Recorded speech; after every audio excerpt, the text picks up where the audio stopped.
Hello दोस्तों, स्वागत है आपका अपना YouTube channel RK junior study में। दोस्तों आज का जो टॉपिक है वो है हिंदी व्याकरण का, और हिंदी व्याकरण में भी वो है आपका शब्द।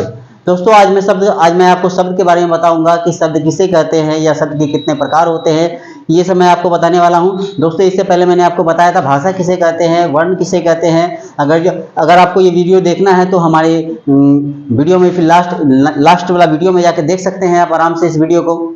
ठीक है दोस्तों, देखिए दोस्तों, अगर आप मेरे चैनल पे नए हैं तो प्लीज़ चैनल को सब्सक्राइब कर दीजिए और बेल आइकन को जरूर प्रेस कर दीजिए ताकि हमारी नई नई वीडियो आप तक आसानी से पहुंच सके। आइए दोस्तों, अगर इस टॉपिक पे बने रहिए, मात्र आप 2 से 3 मिनट में शब्द को इतने आसान तरीके से समझ जाएंगे कि फिर आपको कभी दिक्कत होने वाली नहीं है दोस्तों। और मैं आपको बोर्ड पे लिख के बता रहा हूँ आज, क्योंकि वीडियो लॉन्ग हो जाता है जिस वजह से काफ़ी समय लग जाता है वीडियो बनाने में। तो आइए दोस्तों, आता हूँ मैं अब शब्द पे।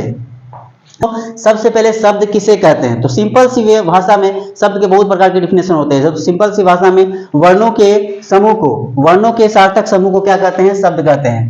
वर्णों के सार्थक समूह को शब्द कहते हैं। जैसे देख लीजिए, एग्जाम्पल मैंने लिया है नहर, कल, फल, कमल इत्यादि। तो मैंने क्या बताया कि वर्णों के सार्थक समूह को, जैसे मैं कमल के बारे में बताता हूं तो क प्लस मो प्लस लो, ये सारे वर्ण मिलकर क्या बन गया, आपका कमल बन गया है। ठीक है, तो इस वजह से मैंने बताया कि वर्णों के सार्थक समूह को हम लोग क्या कहते हैं, शब्द कहते हैं।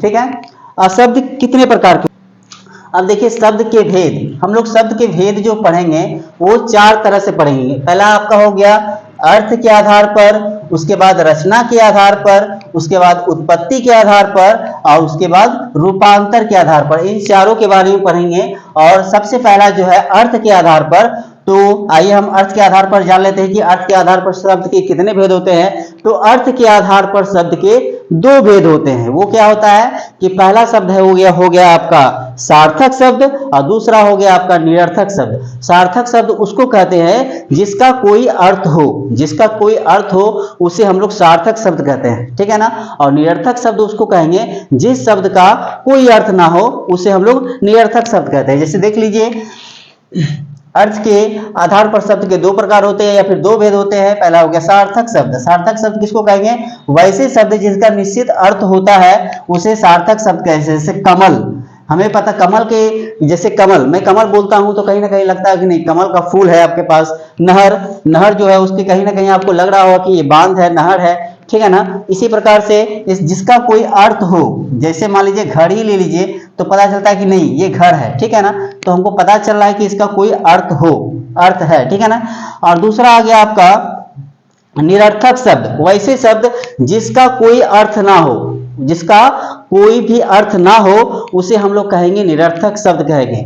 जैसे आप लोग देखिए चप का मतलब पता नहीं चल रहा है क्या है। उसके बाद मट का मतलब भी हम लोग को कुछ पता नहीं चल रहा है कि क्या है। लब, इसका मतलब भी हमें पता नहीं है कि लब का मतलब क्या होता है।